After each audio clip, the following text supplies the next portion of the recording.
जय श्री राम। नमस्कार और स्वागत है आपका राम कथा जीवन का आधार में। मैं हूं आपकी होस्ट आराध्या। इस कहानी श्रृंखला में हम साथ मिलकर महर्षि वाल्मीकि की रामायण की अद्भुत यात्रा पर आगे बढ़ेंगे।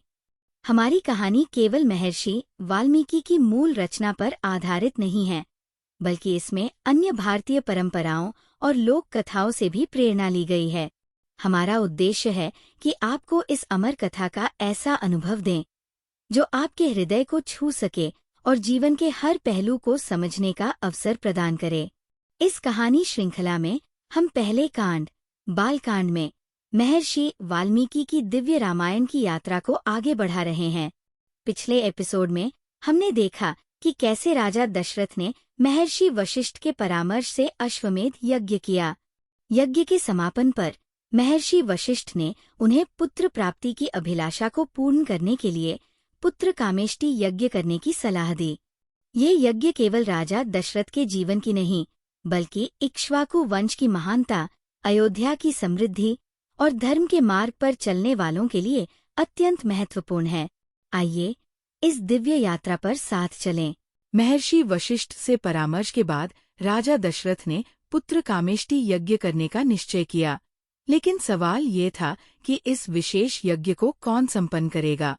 राजा ने अपने मंत्रियों और महर्षि वशिष्ठ से परामर्श किया।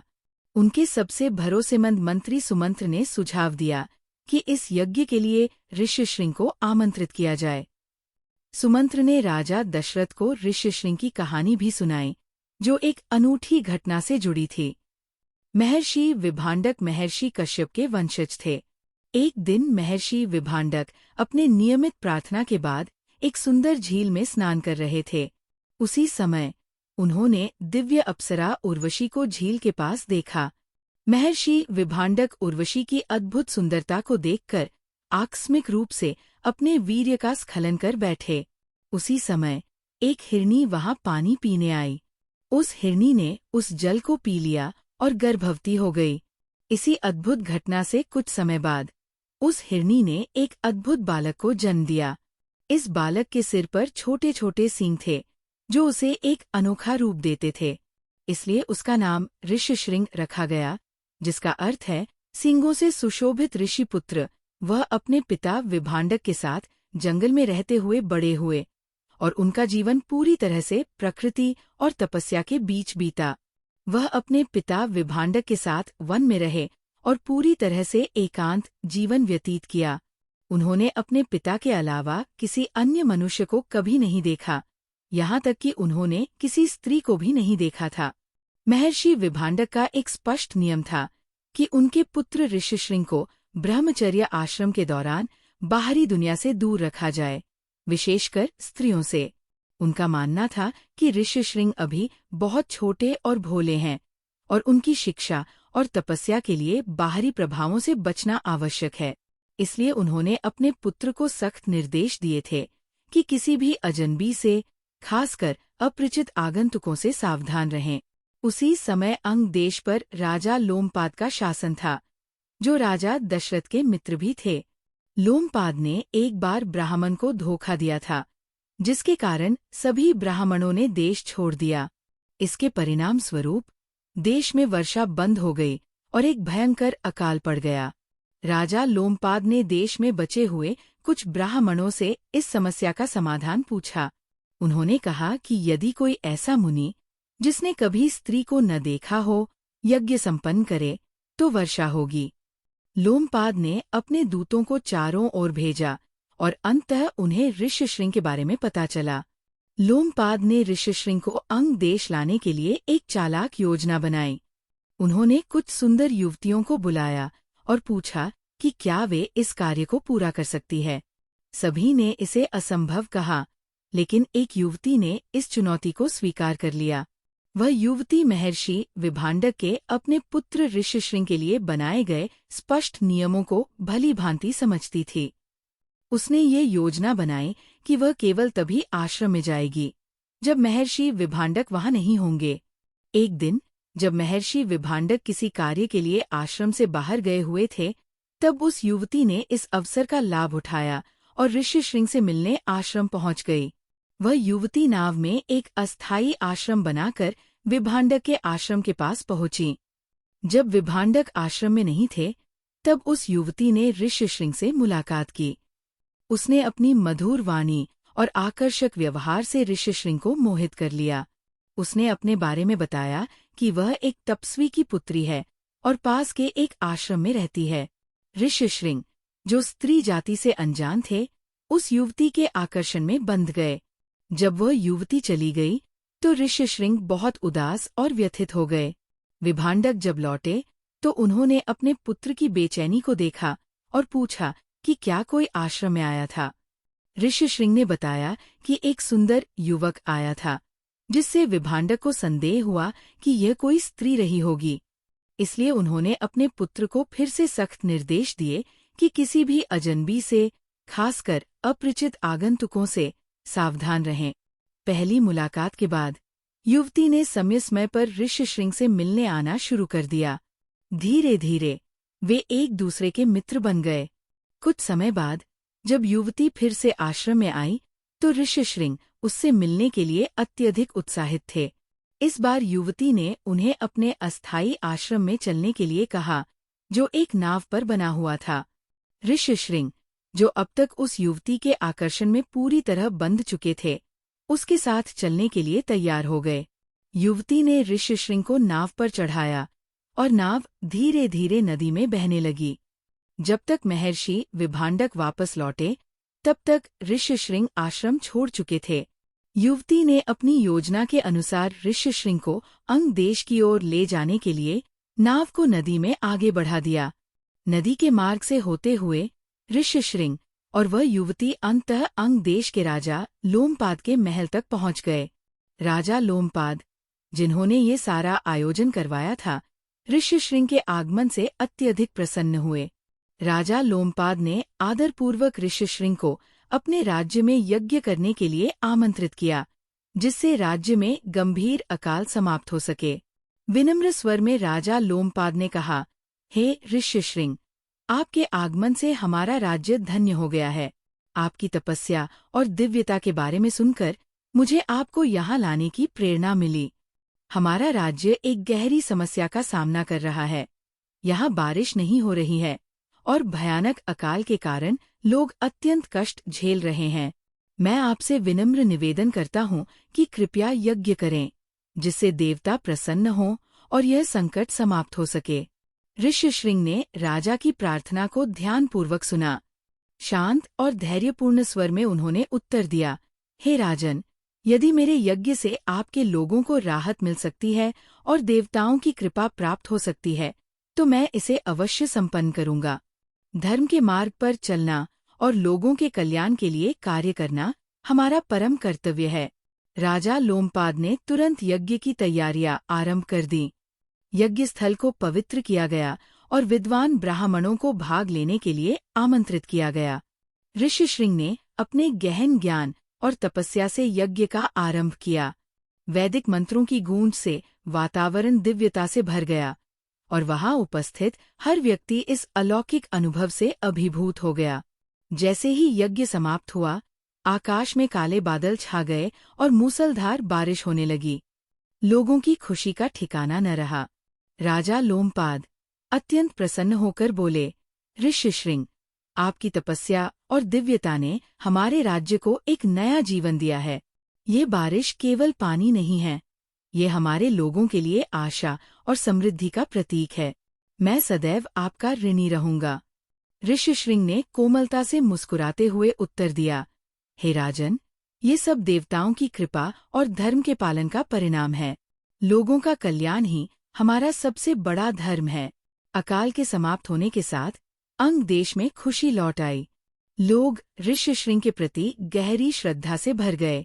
उनकी तपस्या और दिव्यता ने न केवल राज्य को संकट से बचाया, बल्कि धर्म और भक्ति का एक अद्वितीय उदाहरण भी प्रस्तुत किया। राजा लोमपाद ने ऋष्यशृंग के प्रति अपनी गहरी कृतज्ञता व्यक्त की। उनके सम्मान में और आभार प्रकट करने के लिए राजा लोमपाद ने अपनी दत्तक पुत्री शांता का विवाह ऋष्यशृंग से कराने का प्रस्ताव रखा। शांता, जो मूलतः राजा दशरथ की पुत्री थीं और अपनी कृपा तथा सद्गुणों के लिए प्रसिद्ध थीं, ने ऋष्यशृंग की दिव्यता और तपस्या को पहचानते हुए इस प्रस्ताव को सहर्ष स्वीकार किया। शांता की स्वीकृति के बाद राजा लोमपाद ने एक दूत को महर्षि विभांडक के पास भेजा और उन्हें ऋष्यशृंग की अद्वितीय उपलब्धि और शांता के साथ उनके विवाह के प्रस्ताव की जानकारी दी। विभांडक, जो अपने पुत्र को अंग ले जाने की योजना पर पहले क्रोधित थे, ये समाचार सुनकर अंग देश जाने का निश्चय किया। अंग पहुंचने पर विभांडक ने देखा कि उनका पुत्र राज्य में अत्यधिक सम्मान और श्रद्धा का पात्र बन चुका है। ऋष्यशृंग की तपस्या और दिव्यता ने न केवल राज्य के गंभीर अकाल को समाप्त किया, बल्कि वहां के लोगों के दिल भी जीत लिए। अपने पुत्र द्वारा पूरे राज्य में लाई गई खुशी और समृद्धि को देखकर विभांडक का क्रोध शांत हो गया। उन्होंने महसूस किया कि ये घटनाएं, भले ही अप्रत्याशित थीं, एक महान उद्देश्य के लिए हुई थी। महर्षि विभांडक ने उस युवती से भी भेंट की, जिसने उनके पुत्र को अंग देश लाने में भूमिका निभाई थी। प्रारंभ में उन्होंने उसके कार्यों पर नाराजगी प्रकट की, लेकिन ये समझने के बाद कि उसके प्रयासों ने एक दिव्य योजना को पूरा किया, उन्होंने उसे क्षमा कर दिया।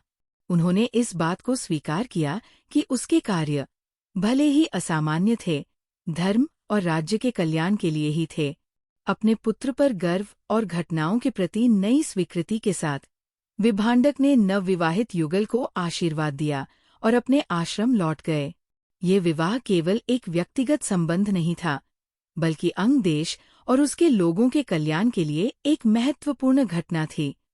ये दर्शाता है कि धर्म, भक्ति और निस्वार्थता के साथ किया गया कार्य समाज में समृद्धि और एकता ला सकता है।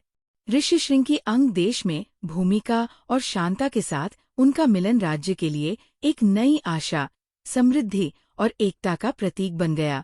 सुमंत्र से ऋष्यशृंग की कथा सुनने के बाद राजा दशरथ को पूरा विश्वास हो गया कि ऋष्यशृंग ही पुत्र कामेष्टि यज्ञ के लिए सही व्यक्ति है।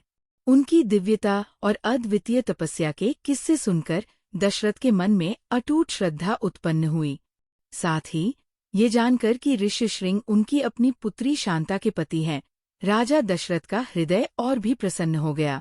ये शांता वही थी जिन्हें दशरथ ने अपने मित्र राजा लोमपाद को गोद दिया था। दशरथ ने शांता को भले ही लोमपाद को सौंप दिया था, लेकिन उनके मन में अपनी पुत्री के प्रति अपार प्रेम और स्नेह बना हुआ था।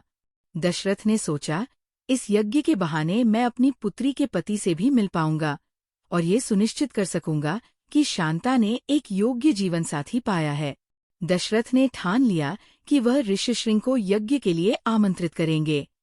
उन्होंने तुरंत यज्ञ की सभी आवश्यक तैयारियां शुरू करने के आदेश दिए। इसके साथ ही अपने विश्वसनीय दूत को राजा लोमपाद के पास संदेश लेकर भेजा। दूत ने राजा लोमपाद से कहा, हे महाराज लोमपाद, अयोध्या के राजा दशरथ, आपके प्रिय मित्र आपसे एक विशेष अनुरोध कर रहे हैं। वह पुत्र कामेष्टि यज्ञ करना चाहते हैं और इसके लिए महर्षि ऋष्यशृंग की उपस्थिति आवश्यक है। क्या आप ऋष्यशृंग को अयोध्या भेजने की कृपा करेंगे ताकि राजा दशरथ की ये अभिलाषा पूर्ण हो सके? राजा लोमपाद ने इस निवेदन को सहर्ष स्वीकार किया। उन्होंने ऋष्यशृंग से इस विषय में बात की और उनसे अयोध्या जाने का अनुरोध किया। लोमपाद ने कहा, हे महर्षि, अयोध्या के राजा दशरथ, जो मेरे मित्र और धर्म के मार्ग पर अडिग शासक हैं, आपसे पुत्र कामेष्टि यज्ञ के लिए सहायता चाहते हैं। आपकी तपस्या और दिव्यता से ही ये यज्ञ सफल हो सकता है। कृपया उनकी प्रार्थना को स्वीकार करें और अयोध्या जाकर ये यज्ञ संपन्न करें। महर्षि ऋष्यशृंग, जो सदैव धर्म और प्रजा के कल्याण के लिए तत्पर रहते थे, ने तुरंत इस अनुरोध को स्वीकार कर लिया। उन्होंने कहा, यदि मेरे यज्ञ से राजा दशरथ की अभिलाषा पूरी हो सकती है और धर्म की स्थापना हो सकती है, तो मैं अवश्य यह कार्य करने के लिए अयोध्या जाऊंगा। इसके बाद महर्षि ऋष्यशृंग को आदरपूर्वक अयोध्या लाया गया। उनके आगमन पर पूरे अयोध्या में उत्सव का माहौल बन गया। राजा दशरथ ने उनका स्वागत बड़े सम्मान और श्रद्धा के साथ किया। महर्षि ऋष्यशृंग के साथ शांता के आगमन पर राजा दशरथ का हृदय आनंद से भर गया। दशरथ ने शांता को देखकर कहा, शांता, मेरी बेटी, तुम्हें इतने लंबे समय बाद देखकर मेरा हृदय प्रसन्न हो गया। क्या तुम ठीक हो? तुम्हारा जीवन कैसा चल रहा है? शांता ने स्नेह से उत्तर दिया, पिताजी, मैं पूरी तरह से ठीक हूँ। ऋषिशृंग और राजा लोमपाद ने मेरा बहुत ध्यान रखा है। आप और माता कौशल्या कैसे हैं? दशरथ ने थोड़ी भावुकता के साथ कहा, हम दोनों तुम्हें बहुत याद करते हैं, बेटी। क्या तुम हमें और अयोध्या को याद करती हो? शांता ने थोड़ा झिझकते हुए कहा, पिताजी, जब मैंने अयोध्या छोड़ी थी, तब मुझे थोड़ा आश्चर्य और दुख हुआ था। मुझे लगा था कि अपने माता पिता से दूर होना बहुत कठिन होगा। लेकिन राजा लोमपाद ने मुझे इतना प्यार और सम्मान दिया कि धीरे धीरे मैंने खुद को उनके परिवार का हिस्सा मान लिया। उन्होंने मुझे माता पिता जैसा स्नेह और देखभाल दी। अब मैं पूरी तरह से उन्हें अपने माता पिता के रूप में स्वीकार कर चुकी हूँ। दशरथ ने मुस्कुराते हुए कहा, ये सुनकर मेरा हृदय हल्का हो गया है। शांता, मुझे हमेशा तुम्हारी चिंता रहती थी कि कहीं तुम्हें किसी प्रकार की तकलीफ न हो। लेकिन ये जानकर कि राजा लोमपाद और ऋषिशृंग ने तुम्हारा इतना ख्याल रखा है, मुझे बहुत संतोष हुआ। शांता ने उत्साह से कहा, पिताजी, इस यज्ञ के लिए मैं भी बहुत उत्साहित हूँ। मुझे खुशी है कि इस यज्ञ के माध्यम से मैं और ऋषिशृंग आपके लंबे समय से संजोए सपने को पूरा करने का माध्यम बन सकते हैं। मैं चाहती हूँ कि ये यज्ञ सफल हो, ताकि आपके वंश की परंपरा आगे बढ़े। दशरथ ने गर्व से कहा, तुम्हारे ये शब्द मेरे लिए बहुत मायने रखते हैं, शांता।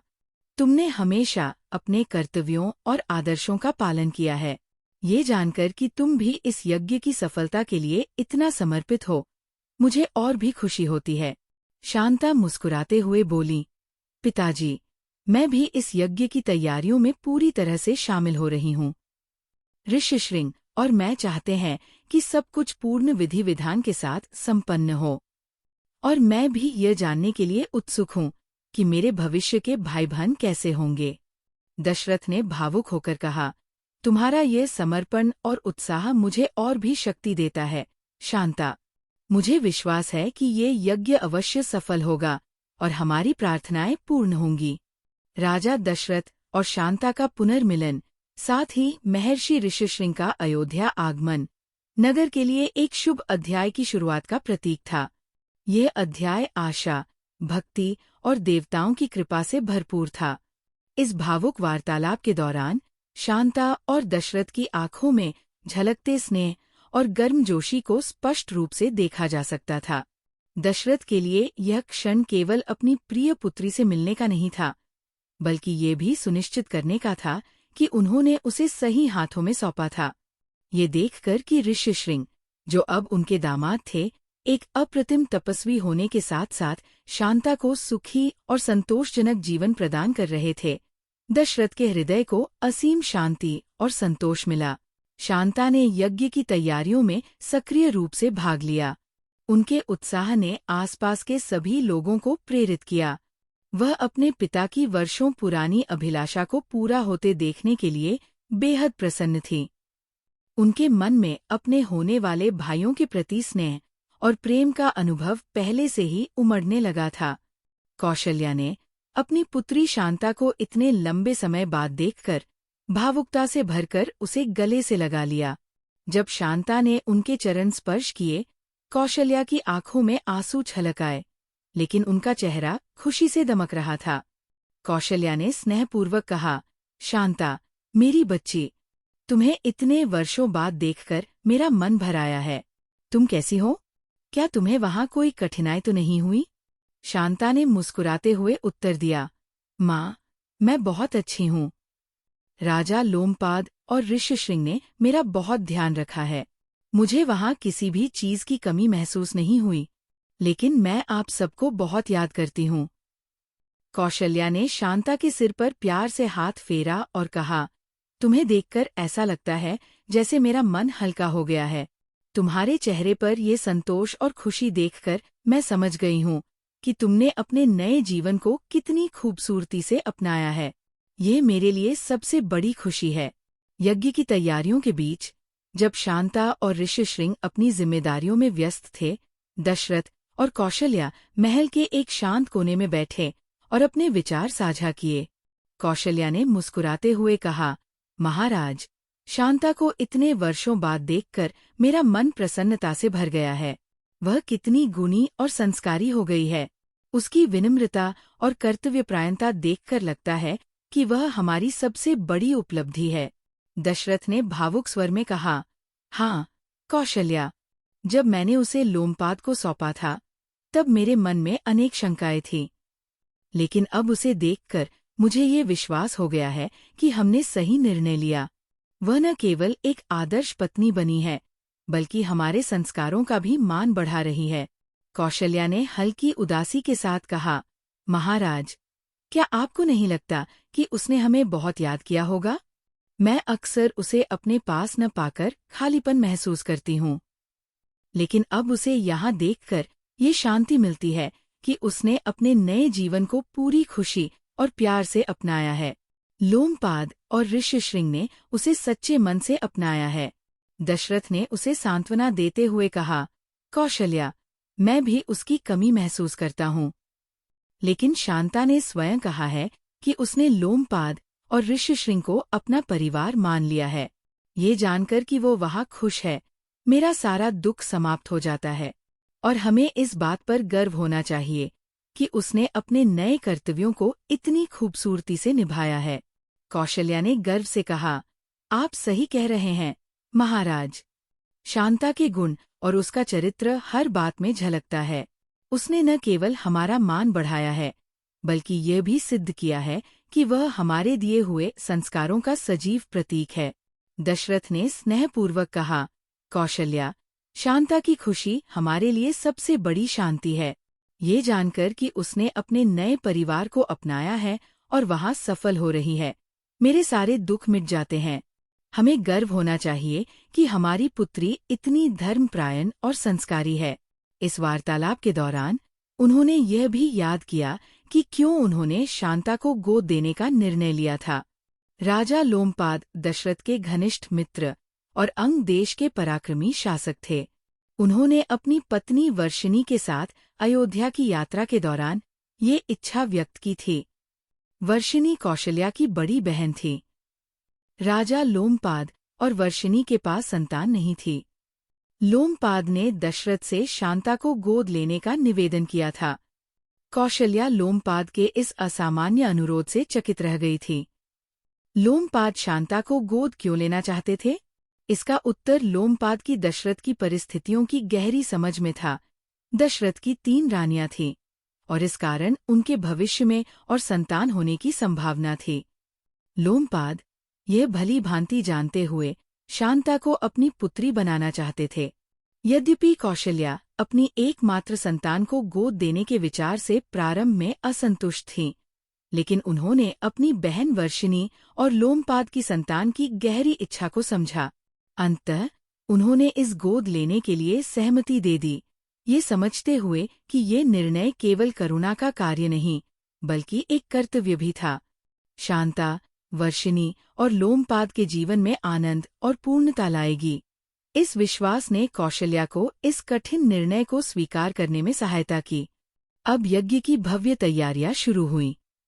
राजमहल के आंगन को ताजे फूलों की मालाओं, रंग बिरंगी सजावट और दीपों से सजाया गया। यज्ञ स्थल पर वेद मंत्रों की गूंज सुनाई दे रही थी और वातावरण में दिव्यता का आभास हो रहा था। महर्षि ऋषिशृंग ने यज्ञ वेदी पर विराजमान होकर पुत्र कामेष्टि यज्ञ का शुभारंभ किया।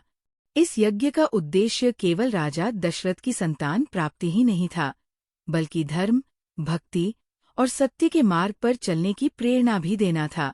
उनके मंत्रोच्चारण और पवित्र अनुष्ठानों से सारा वातावरण आध्यात्मिक ऊर्जा से भर गया। राजा दशरथ ऋषिशृंग की उपस्थिति और उनके दिव्य अनुष्ठानों को देखकर आश्वस्त हो गए कि उनकी प्रार्थनाएं अब अवश्य पूरी होंगी। अयोध्या में एक नई आशा का संचार हो चुका था। अगले एपिसोड में हम जानेंगे कि कैसे पुत्र कामेष्टि यज्ञ के परिणाम स्वरूप राजा दशरथ को राम, लक्ष्मण, भरत और शत्रुघ्न जैसे दिव्य पुत्रों का वरदान मिला। ये कहानी न केवल देवताओं की दिव्य योजना को उजागर करेगी, बल्कि इन चारों राजकुमारों के जन्म, उनके शिक्षा दीक्षा और उनके बचपन की अनोखी घटनाओं को भी सामने लाएगी। इस कहानी श्रृंखला को सुनने के लिए आपका धन्यवाद।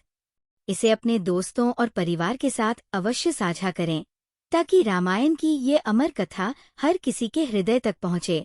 भले ही हम ये पूरी तरह न जान सकें कि वास्तव में क्या हुआ था, लेकिन रामायण की ये शाश्वत कथा हमें सिखाती है कि अपने जीवन में धर्म, सत्य और कर्तव्य का पालन कैसे करें।